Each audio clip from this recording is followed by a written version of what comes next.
Look closely at Japan's oldest surviving book, the Kojiki, and you'll find a world teeming with chaos. We're talking narrow escapes from the underworld, sibling rivalries that plunge the earth into darkness, and massive, eight-headed serpents demanding human sacrifice. Every monster and underworld escape in these pages serves a calculated purpose. This is a carefully engineered political manifesto. In the late 7th century, Emperor Tenmu found himself navigating a fractured political landscape.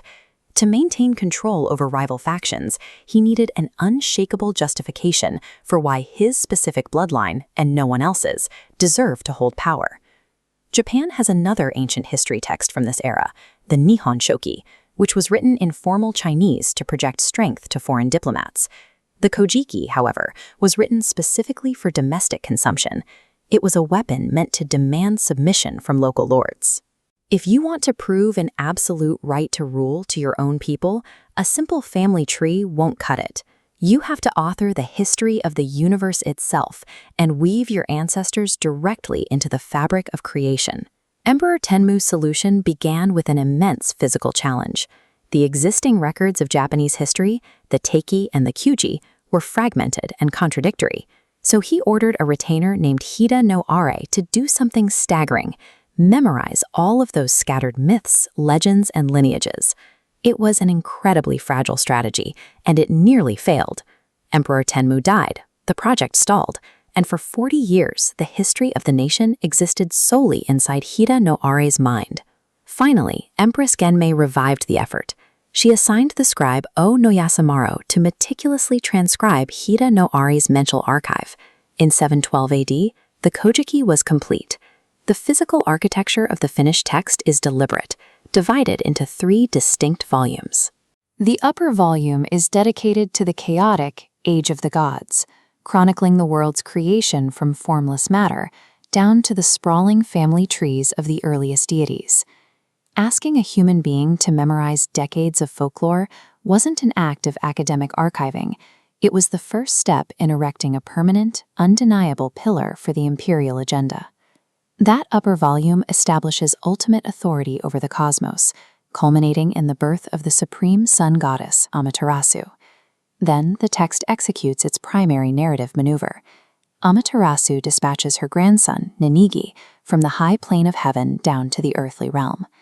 The descent continues with the Jimmu expedition. Here, Ninigi's descendants physically migrate from the realm of myths and magic into the recognizable geography of the Japanese archipelago. This expedition reaches its climax at a very specific point, the crowning of Japan's first human ruler, Emperor Jimmu. Right at this moment, the text drastically shifts structure. It abandons the wild mythology of Volume 1, locking into the rigid historical records of Volumes 2 and 3. These final volumes read like a meticulous ledger, documenting human emperors sequentially up to the 33rd. This creates an unbroken, explicitly stated lineage connecting the modern, sitting emperor directly back to the sun goddess herself. By physically binding cosmic myths to rigid family trees within a single document, the Kojiki successfully erased the boundary between the divine and the mortal. The immediate result of this sprawling text was that the imperial family possessed an origin story rival local lords simply could not dispute mathematically or historically.